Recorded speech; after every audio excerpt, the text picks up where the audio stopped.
Hello there, I'm Blackbright, broadcasting out the UK. Welcome to my channel. First time you're passing through, you know the drill. Thumbs up if you like what I'm talking about. Thumbs down if you don't. And subscribe if you want to know when I'm next uploading. Interact with my subscribers if you have a comment. And share. Yeah, that's the most important one. Share. But also the thumbs up. I mean, it only takes a second. So if you do like, please put the thumbs up. It is helpful. I'm not quite sure why, but when I watch other videos, they kind of stress, put thumbs up if you like what I talk about. Anyway, no pressure. I wanted to talk about the first black TV presenter, well, the first black person on British TV who was not an entertainer. Yep. Barbara Blake Hannah, the first. Prior to her, the only black people on TV were those who laughed at themselves at their own expense and the white people who found them extremely funny and amusing.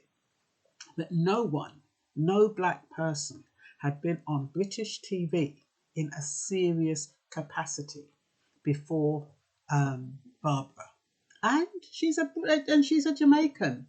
I mean, when you find I'm terrible. Well, I shouldn't say I'm terrible, but I just love my Jamaican heritage. My mum used to denounce it and find everything wrong with it, but me, I won't allow anybody to say nothing bad about it. You know, every country has got its good and bad. I won't allow anyone to say anything bad about Jamaica, and that's just like, for me, it's like attacking my spirituality or what some people call religion, or, you know, anything that I hold personal or valuable. It's just like if you attack Jamaica, you're attacking me and I'll fight. So anyway, so I felt extremely proud. That's what I'm trying to say. I felt extremely proud when they were interviewing Barbara Blake Hannah on Good Morning Britain this morning. So I decided to talk about her a little bit and give you some background. I want to give you some motivational aspects of how adversity helped her achieve her goals, basically. So let me see, 1968. Well, that's how long it took for a black person to come on TV, when you consider they were in the country since 1948. So 20 years later, it's the one black woman.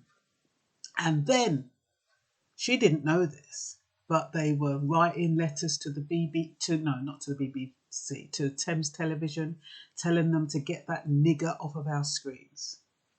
But what I liked about Thames Television is that they protected her. She didn't even know what was going on. She went out there interviewing the then Prime Minister Harold Wilson. She interviewed Michael Caine, and she didn't have a clue that nobody wanted to see her on the screens. Not a clue. And, you know, I think Thames Television did that. Number one, because they had a contract and they wanted to keep her. And number two, they wanted her to perform to the best of her ability. Now, if she thought nobody wanted to see her on TV, it could have affected her performance and her confidence. I mean, when you think about being a recorder, being a journalist or or a reporter, the confidence it takes to approach strangers. You need charisma. There are so many qualities you need apart from confidence. You need to know the subject. You need to be interested in the individual. You need to know something about the individual. And most individuals, they love it when you know something about them. And because most people like to talk about themselves. So you need to have interest in the other person. So she had all of those qualities.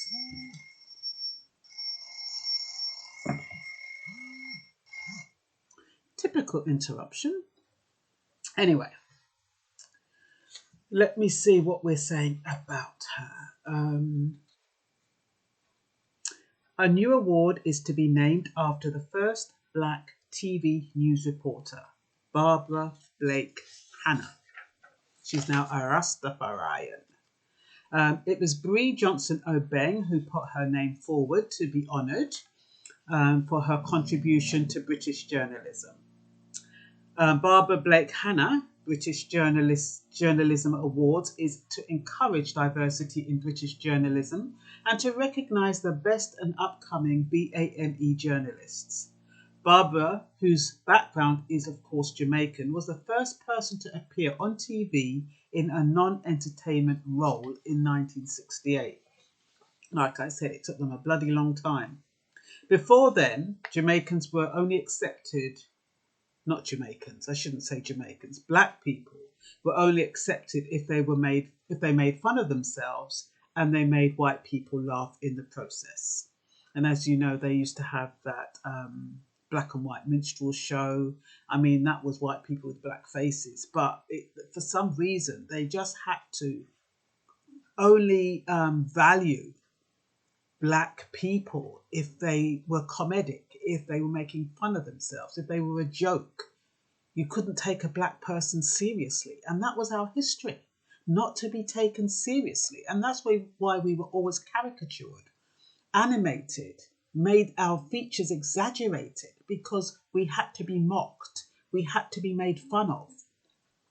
So you can imagine when Barbara goes on the TV screens as a serious reporter on the Eamon Andrews Today Show, you can imagine how horrified a lot of white people were. But it's only a minority. I keep letting people know racism is among a minority. We get the impression that it's all over the place, but it is a minority. Barbara herself said that when she went out and interviewed and got stories, she never once experienced racism. Not once. The only time and she wasn't even aware of it at the time, but apparently Thames Television, they were going to interview Enoch Powell. And Enoch Powell had said to them, if that, I don't know what he called her, is in your studio, I am not coming for the interview. So they had to give her an assignment. So she had to leave the area and do this assignment. But she didn't know she was being turfed down to allow an interview to take place with Enoch Powell, who we know is a renowned racist.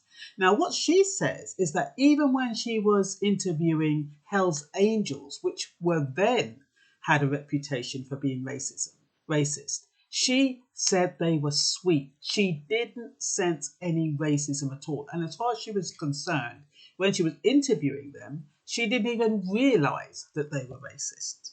So I believe it all depends how you project yourself and how you accept the other person. Because if you can imagine, she was the first black person back then on TV. And, you know, the little cowards would write their letters to the TV telling them to get her off and they didn't want to see her face on their TV screens. It makes the assumption that TV was for white people only and black people had no place on it. But she paved the way, didn't she, for black reporters? Anyway, I don't want to jump the gun because I tend to do that. Barbara's father founded the Press Association of Jamaica in 1940. So she's a chip of the old block. She came to England in 1964 as a part of a cast for the film High Wind in Jamaica. She applied for her first job as an on-camera reporter for daily evening show called Today with Eamon Andrews on Thames TV, not realising that she was the first black person. She didn't realise that she was a trendsetter, paving the way for other black reporters like Sir Trevor MacDonald, who is a Trinidadian, whose posh voice obviously and charm obviously kind of dissuaded any kind of negative emails or communications telling him to get off. So obviously they didn't find him so threatening. Or maybe because he came quite a long time afterwards, maybe that has something to do with it. So he might have warded off racist insults. Number one, he's a man. It's easier to insult a woman. And yeah, I'm not quite sure what the reason was, but I'm not quite sure. Well, whatever it did, it didn't stop him doing what he was doing. Whereas with Barbara, because they couldn't renew her contract. It meant her going back to Jamaica. So, and we all know that Trevor McDonald was knighted in 1999 for his services to journalism. Then we had Moira Stewart. She's born in the UK of Dominican background. She got an OBE in 2001. She was the first black female newsreader to appear on British television for BBC in 1981 and has since received numerous awards. So, Barbara Blake Hannah gained credibility through her knowing how to engage high-profile celebrities like the Prime Minister Harold Wilson and Hollywood actor Michael Caine and American violinist Jack Benny, who she said was the highlight of her journalistic career. I'm not quite sure why, but that's who she claims. And like I said, it takes confidence, charisma, knowledge of subjects, and an interest in people other than yourself if you want to be a reporter or a journalist. She says she's met with Saddam Hussein and Fidel Castro, so it shows that she's quite a fearless woman. And to interview high-profile people like that meant she did not see her race as a deterrent. You know, some people, oh, I better not. They might not want me. They might not want to speak to me. They might turn me away. A lot of black people put up the barriers themselves. They assume that no one's going to want them around. They're going to assume that nobody wants them in their space. They're going to assume that they're not good enough to speak to certain people. You've got some black people like that. So, to interview high-profile people like that meant she did not see her colour as a deterrent. She was confident, focused and articulate. It was the newscasters who tried to pry out of her racist encounters, which were few. And that was interesting because you notice that any time they have a black person on TV, they always have to bring up race, racism, Black Lives Matter. You know, George Floyd, every single time, even before George Floyd was became, the highlight, any time a black person in the public eye, they always bring up racism. Why do they always have to bring up racism in the forefront? Why? Can't a black person be spoken of on their own merit? And it was like the other day, who was it? Dizzy Rascal. Piers Morgan got peed off because Dizzy Rascal said, I'm here to talk about my album or about my show or what it was. I think it was an event. I'm not here to talk about Black Lives Matter. And Piers Morgan wanted to speak to Dizzy Rascal about Black Lives Matter just because he's black. There's this assumption that we're all some kind of an authority on racism and Black Lives Matter. Why is that? Why can't you just talk to us about the subject at hand and not bring race into it? It's because it's almost like they want us to marinate in racism. Be aware that we are different. Bring it up. Why not? It's irritating. Not everybody wants to dwell on racism and slavery and God knows what else. And then Kanye West, he got bollocks for that because he was saying more or less the same thing, maybe in not such a eloquent way, but that is more or less what he's saying. Move on. Stop drawing our attention to it every bloody 5 minutes. We know it exists. It goes with the territory. We're black. We know. Yeah. We are going to be, some of us are going to be racially profiled. Some of us are going to be disadvantaged. Some of us are going to be discriminated against. You don't have to keep bringing up, oh, what was your experience of racism? Oh, really? Who would have thought? Oh, it's so frustrating. And deliberate and calculated. Anyway. It was Kate Galloway this morning that was going. Apparently, Barbara, when I asked her about her experiences of racism, she goes, "Oh, I haven't had any experiences of racism. You know, I've been interviewing. I've never had a problem with interviewing anyone. You know, when I go out reporting, nobody's treated me any differently." Really? Are you sure? That's what they said to her. Alex and Kate this morning, as if they couldn't believe it. And like I said, you know, if you look for racism, you'll find it. Of course you're going to find it. But if you're not looking for it, you're not going to see it. I wondered if it was necessary just because you have, oh, I've already said that, haven't I? Racism nouveau. Racism from viewers cut short her career. Yeah, they all ganged up on her. And said they didn't want to see her on the TV screen. So, did she have a right to be on what was deemed white television? Of course she was. She wasn't an illegal immigrant. She was legally in the country. She had a right to be here. She had a right to the job. And she had a right to be seen. Why do black people have to be brushed underneath the carpet or stuck around the corner or be relegated to inferior roles? Why? Yeah, so she is a trendsetter. She broke the mold. And we give kudos because she's a Jamaican. Anyway, but like I said, racism goes with the territory. If you're black, you're going to encounter some racism at some point in your life, whether direct or indirect. Barbara acknowledged that her contract was not renewed because of complaints from racists who did not want to see a nigger on their screens. But Thames TV withheld the hostile letters they received from her, I assume, so it would not affect her performance or her state of mind. Barbara was oblivious to the insults and attacks because she said no one treated her differently among the people she interviewed, nor the stories she collected. She only realised that racism was happening when her contract was not renewed, and Thames TV had tried to protect her, and they were honest with her when it came for the contract to be renewed, that there were just too many objections to her skin colour, so they couldn't renew it. Alex Beresford, Piers Morgan's stand-in, seemed surprised when Barbara said she had not experienced overt racism, and Kate Garraway said it's hard to imagine the reaction.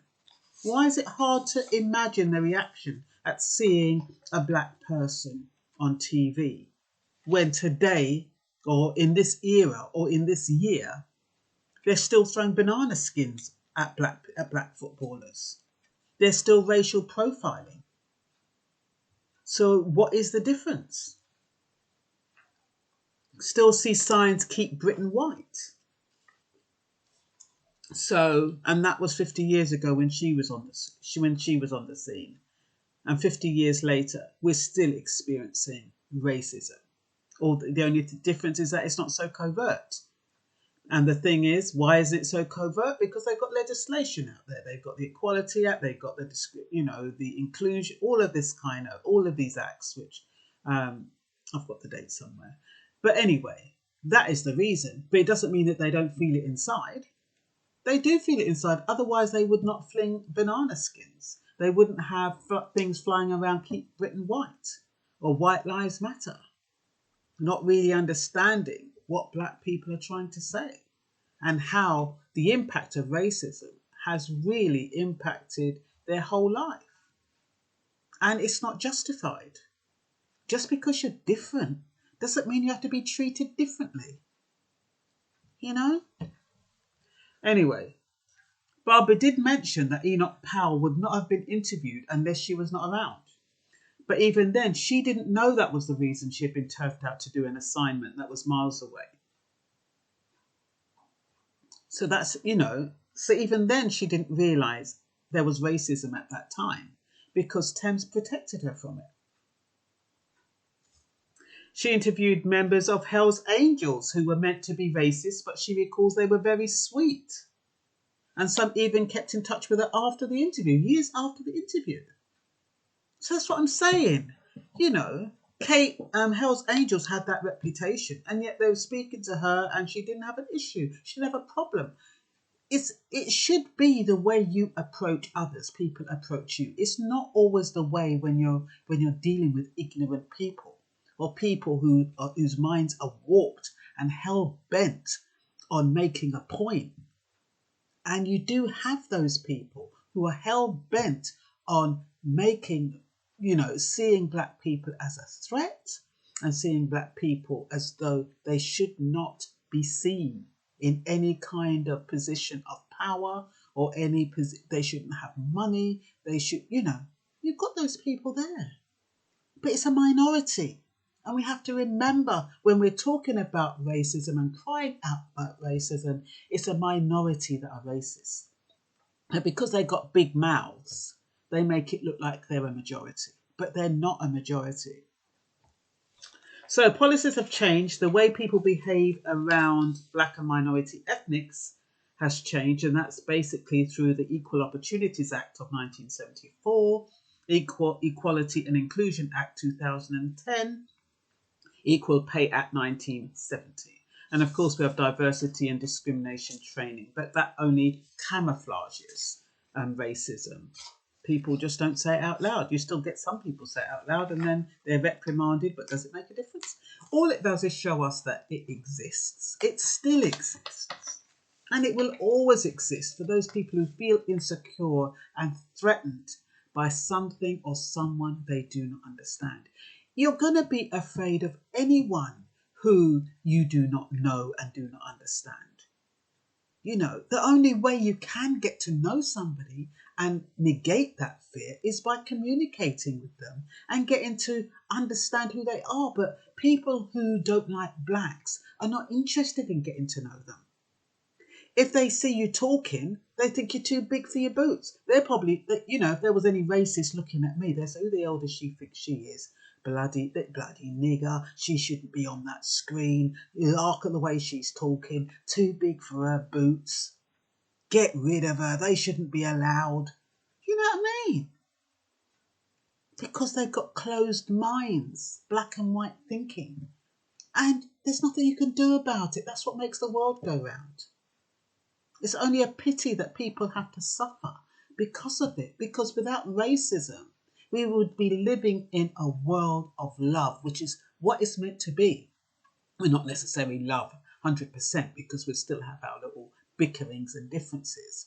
But it would be such a different place if black and white people could just get on, and the white people who feel threatened by black people just got over it and stopped feeling as though they needed to assert authority because of their fears of being dominated in some kind of way. It's ridiculous. But you know what? People judge others as they judge themselves. And if you've got a certain set of people who are cruel, and who are malicious, who are resentful, who are angry, who are hateful, they're going to believe that the other side, who they're targeting, has those same traits. And that's why they overreact, because they're overreacting to their own prejudices and their own bad traits or negative traits. Anyway, let me not go off the subject. So no one today can write to a television programme and say, get that nigger off our screens, but they may feel it in their hearts, the same way people resent too many blacks on the English football team. So losing her job, Barbara returned to her homeland, sunny Jamaica, and it is a pity she cannot be compensated retroactively for wrongful dismissal. But that statute of limitation has passed, and I don't think she'd even be interested. Barbara is happy living in Jamaica. She seems happy for the experience, and she knows she has been recognised for her pioneering influence in UK media, for which she feels very proud. She is now free of victimisation and racism, although I would imagine, being of the Rastafarian faith, it does come with its challenges. Some people seek racism in every experience, and like I said, if you look for racism, you will find it. I don't think I've seen one TV interview involving a black person once without some reference to racism or Black Lives Matter or George Floyd. So what is Barbara Blake Hannah doing now? Well, she's written 6 books. She's a cultural consultant for the Ministry of Culture. She's an advocate for homeschooling. She's an independent senator and the first Rasta to sit on Jamaican Parliament.